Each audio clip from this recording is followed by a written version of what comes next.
hope you're doing well. Thank you for joining me for another episode of Inspirations. So my name is Christelle. This is season 3, season 5, episode 3, not season 3, episode 5. So season 5, episode 3 of Inspirations. So that's my podcast about knitting, about yarn dyeing. I am an indie dyer. I live in France and I have an Etsy shop, which is updated every Monday afternoon. The podcast is uploaded to YouTube every Monday afternoon at 5 p.m. Paris time, and I also have a newsletter. Don't hesitate to subscribe. The link is in the show notes. It's the best way to keep in touch, to know what's going on at Tricot Stitches, and to know about new colorways and before everyone else. I usually also post on Instagram, but not always. For example, for my latest shop update, it was the kits for the Stephen West Mystery Call. Everything went very fast, and so I sent out the newsletter at 5 p.m. and I usually post on Instagram to promote the shop update a bit later in the evening, but around 7 p.m. I'd say 90% of the kits were sold out. So I didn't post because I know how frustrating it can be just to post about something, but it's not available anymore. So I just didn't post at all on Instagram. So it's really the best way to know what's going on in the shop and to know what's going to be in the shop update on Monday afternoons. And if you are a returning viewer, thank you so much for joining me for another episode. I wanted also to thank you so much for your kind words in the comments last week. I was still feeling a bit under the weather. I'm feeling much better. Lots of energy back in stock, so that feels good. I had a very good week, productive week, which is good also because my month of October is going to be very busy. I have Barcelona Knits coming up, which is so exciting, and I also have I've just been confirmed for another fiber festival in France, in the north of France, just the week after. So it's another time for me doing 2 fiber shows in a row, 2 weekends in a row. So I have to get used to this. I have to really find a way to make this smooth, because it happens more and more. So yeah, very exciting. It's going to be 2 very busy months because I'm finalizing. I've dyed, I think, 2/3 of the advent calendars. I still have 1/3 to dye. So I'm going to do that this month. I have to dye to prepare for the fiber festivals coming up and for the shop, because I really don't want to, close shop because I'm preparing for other things. I really do my best to always have something in the shop every month, several times in the month, to, for you guys who can't, you obviously cannot be physically present easily because you're not, for some of you, maybe you're watching me from, country very close to France or in France even, but it's not always possible to travel. And if you are overseas or farther away, I know it can be frustrating not to be able to shop, and having the shop closed for a long amount of time is not very fair. So I really, it's important for me to keep the shop going. Anyway. Okay, so what's the program today? First of all, I have a very good friend of mine, Laetitia. She used to, helped me a lot around in the shop, and I've been working on my own for almost a year now, because she's been very busy on her side, putting together and starting her own business. And I've been itching to tell you guys about it for ages, because I've been the official tester, one of the official testers of candles. And she's a candle maker now, and she has her own business, and I'm so proud of her because she took the leap and she started it. And her shop is called Trois Chats, and she has incredibly complex and gorgeous scents to her candles. She's super talented when it comes to mixing scents, and what I like about her candles is that it gives you not only the pleasure of having a good perfume around, but this perfume, for example, this one, Parfum d'Alsace, which is translated like scents from Alsace, which is a region of France in the east. It's very sweet, it's like a delicacy, really. You see, if you imagine something baking, it's super, super nice, and it's very comforting. And that's what I like with our candles. It's like, it's not only the perfume, it's like the emotion it gives you. It gives you like such a good feeling of being comfy and cozy. And I've been itching to tell you guys about this because I really love those. And she has a permanent collection of scents, and then she has some seasonal ones, and the one that's just out is Halloween, which is so cool. And it's like you put your hand in a bag of candy, really. I love it. So yeah, a big shout out to Laetitia.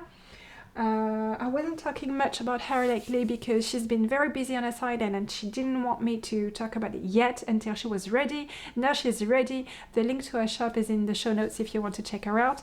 I know it's not easy always to shop for candles from far away because the shipping costs are really killing you very quickly, but just, you know, if you want to try it out for one candle, my advice would be to try out this one if you like the scents that are really sweet and evocative of something baking in the kitchen, for example. Okay, and the other things I wanted to talk to you about today are the October colorway of the Socknitz's Almanac, and a bit about my projects as well, what's been going on. I have like a case of the castanitis lately. I'm really trying to struggle and to fight back and not cast on all the things, but it's so hard because it's so good to cast on, right? Okay, so for this month of the Almanac, Socknitz's Almanac, I just wanted to give you a bit more background because I'm French, okay? In France, we don't usually celebrate Halloween. It's not something that we usually do. We've been doing it like the past 10 years because, I mean, the kids love it, and let's be honest, it's super cool. And it's always an opportunity, you know, for businesses to make extra money because it's like an occasion, but it's really not ingrained in the culture. It's not something French people or old French people like, for example, older French people. Me, myself, being I really love Anglo-Saxon culture, and I'm a sucker for Halloween and everything associated with Halloween. So this month I really wanted to delve into the concept and the idea of the witch, which is fascinating, because you can take this idea of the witch from any angle. It's always fascinating. Like, historically, it's a woman of knowledge that has been persecuted with the witch trials and witch hunts and things like that. But to me, it remains a strong feature of the witch is the woman of knowledge, which gives solutions. You had some, like everywhere, I believe, you had some one with good intentions and one like certainly with bad intentions. But anyway, I really don't believe in magic powers and things like that. I'm a total skeptic, even though I watch every upload of certain ghost hunters like my life depended on it. But still, I'm a skeptic. I think I am. To me, I am a skeptic. But just in brackets, I'm so happy that the Ghoul Boys are back, like Ryan Bagara and Shad Madej in the Ghost Files new season. It's a new show on YouTube, on the Watcher YouTube channel. I'm so happy. I mean, I love those boys. Okay, end of the... and Nuke's top 5. And Nuke's top 5. Okay. Anyway, but what I believe, though, is that some people believe and act upon their beliefs. And so, to me, like, witchery is a real thing. Definitely. Not magical per se, but there are definitely people practicing it, okay? There's been people practicing it in the old ages and nowadays. So, is it supernatural? I don't think so. But I do believe some people believe it is, okay?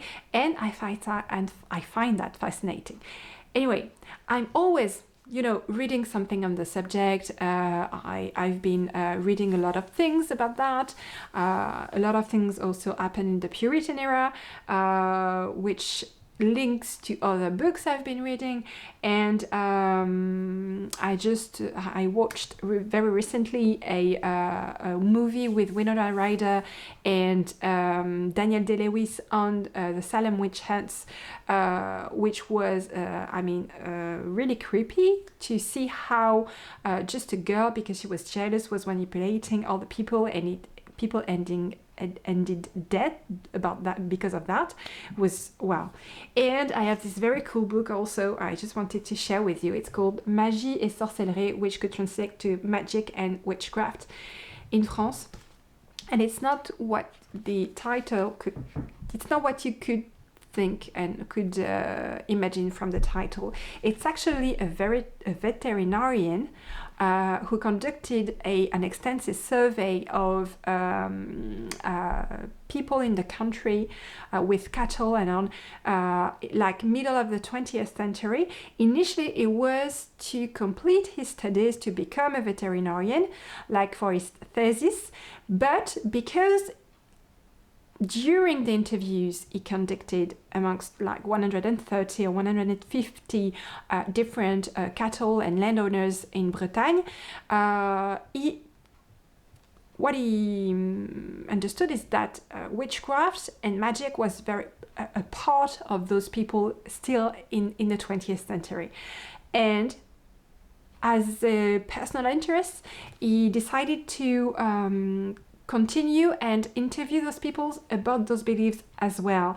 And this is actually very interesting because, like I was just saying, I don't believe there was really magic and witchcraft about, like, in a supernatural way, but people were so convinced their neighbor was a witch, or so convinced because the cow fell on a patch of ice and broke her leg. It was the fault of the witch. There were true consequences for those people with that. And there is a lot of documents included in there, like excerpts from a true summary of trials from the 17th century in France, because you know that the witch hunt phenomena was something worldwide. There was a lot of things in Europe as well, not only in the US, but in the UK, in Switzerland, in all the countries. Actually, there was this, I don't know, this massive collective hysteria on the subject, and there were a few killed, like 2 or 3 in Brittany as well, in France. So this is only in Brittany, and I find this very interesting that it's conducted by a very scientific-minded person to take better care and to better understand the people he's going to be dealing with on a daily basis in his new job as a veterinarian for cattle. So this is absolutely fascinating to read. I don't think it exists in another language than French, but I just wanted to let you know what kind of, background readings I like to have on the subject. Anyway, the colorway for this month, the mood board is here. And so it's a very personal interpretation of what a witch's surroundings are like in my mind. So it's really, it's a bit dark, but it's also very rich, very bright, lots of colors, it's kind of joyful and cozy at the same time. It's not at all scary. I don't like all the scary depictions of witches. I think it's really playing the game of people wanting to, take the knowledge from women. So I really don't like movies when the witches are evil, and I still do watch them because I mean it's my duty to have a complete view of the subject, but they're definitely not my favorite, with the exception of like when there is humor in it, like it's a bit funny, like Hocus Pocus, for example, which is one of my favorite movies. But otherwise, I'm not much into like The Witch, for example, the movie. It was really spine-tingling, like too creepy for me, too creepy, and really playing the game of witch hunt. Sorry about that. Sorry about that. I'm going to put it on silence.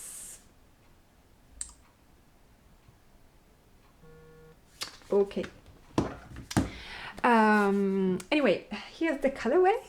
So I wanted to have something both a bit dark with lots of details and light as well. So I wanted to have the two components and to have something really cozy and autumnal, and the colorway is called Season of the Witch, strongly inspired by the song by Donovan. I have it in my head all the time these days. So here is Season of the Witch. I hope you like it. It's on different bases. You can see the way the different bases take the dye differently. I think the one I love the most is again Stellina. I really love how the dye takes on this base. It's at the same time very intense and very, very, very bright, and so lots of speckles, lots of different colors. I wanted to have something very evocative of old wood, and the flame in the hearth, and lots of little details, lots of colors, just to have something very like shimmering. This is on yak sock, so that's a base that's naturally gray. So it's naturally gray, so it's like more. It's like there's more mystery about it, if you know what I mean. Then you have Lurex, which is really lovely and shows very well the different colors playing together with all those lovely speckles. Then you have extra fine fingering, beautiful. So you see a less speckle here because I think it's inside the skein. And the last one I tried it on is a BFL, which is lovely, and I think took the dye very, very well as well. So you can see the different shades. It starts with a shade like this. I wanted it to look like a very old paper in an old book, spell book, like parchemin. And then I put some very black, very saturated dye on the ends, and with the black I put different colors as well. So some green, evocative of old wood, some ochre, and some pink, and that gives, with the black, actually the pink looks like more on the purple side. And then you have all the beautiful colors of the flame and the pumpkins, of course, because I mean October, right? There you go. So this is Season of the Witch. And to go along with this pattern for this month, I decided to go with a pattern by a French designer. Her name is Marion M. Knits on Ravelry. The socks are Pembroke socks. It was a design initially done as a collaboration between Marion and my friend Ludivine, another indie dyer from France, with Arco Iris yarns. And I thought the pattern would be perfect to go along this colorway, because because the colorway is going to be busy, but the lace on the cuff is pretty simple, and then the foot is all stockinette. So it's going to be, I think it's going to be lovely, a lovely pair of socks. And I've been wanting to knit these socks for a while, and I really love what Marion M Knits does. She's a great designer. Okay, so that's it for the Sock Knitters Almanac. I wanted to share with you my latest project also, and also share with you the state in which I'm in, because it's very difficult now these days. I just want to cast on everything. I'm so weak. This week my friend Pauline came to help out, and she had the most beautiful 3 seasons cardigan by Wool and Pine in ochre, in glorious ochre, and it was so I mean, I just want the same for myself, and I immediately dyed myself some yarn in a beautiful like spiced pumpkin colorway for to knit myself the same. Okay, so this is drying as I record this. This is drying out. Then I thought I heard a knock. Too many ghost videos. Anyway, I don't remember what I was saying. I think I'm done talking. Oh yeah, I was talking about projects and the urge that I have to cast on everything. So the 3 seasons cardigan by Wool and Pine is definitely in my future, but I have so many things to knit in this little time frame of October and November, which is already very busy on so many other fronts. But I don't care if I just cast on. I mean, it's joy, right? And I'm just going to cast on and knit on whatever I feel like it, okay? I mean, I'm not hurting anyone. So I definitely cast on for a new Réconfort shawl. So the Réconfort shawl is one of my patterns that went, I think it was published last year, sometime last year, or maybe the year before that, I don't remember. Anyway, I just wanted to knit myself another one, completely different one, completely inspired by you guys, because I mean, I've seen some of your realizations, and sometimes I just want to knit the same thing that you knit. And this is the case for this colorway. It's Autumn Rainbow. This is Autumn Rainbow on DK Fanfare and Mohair Silk. Look at this, guys. It's just crazy beautiful. Okay, and I'm just starting the smallest wee bit of baby shawl you ever saw. So this is a very small start of Réconfort.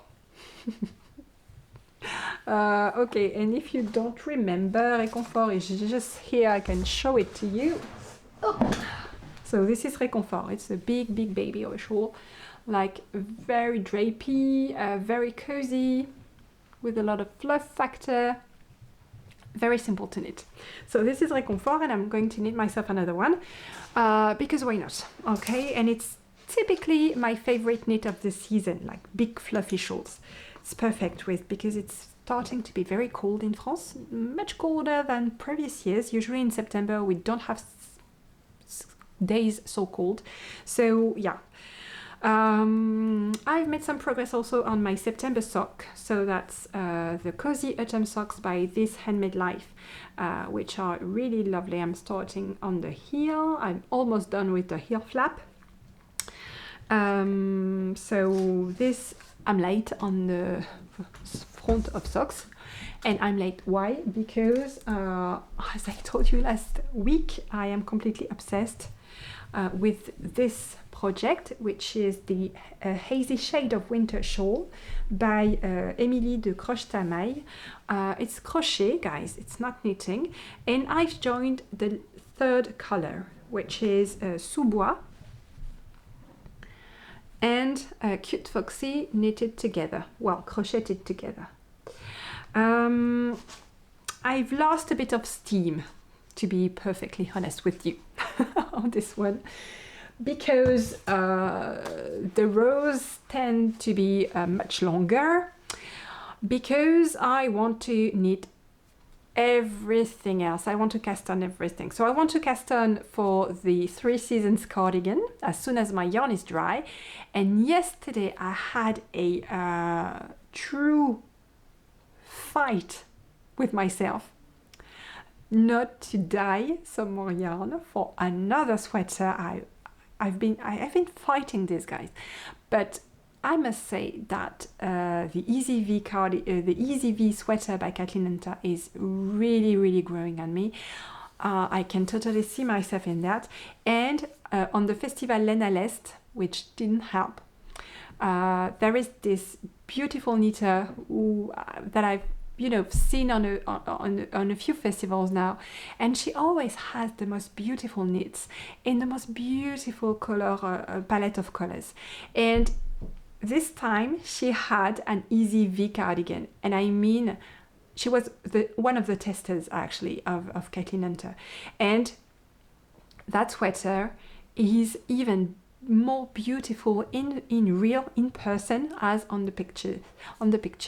And I mean, I really want to knit myself one. So I'm trying to fight the urge to dye yarn to knit that, but I know I'm weak, and I might just give in and just take the joy where it is. Okay.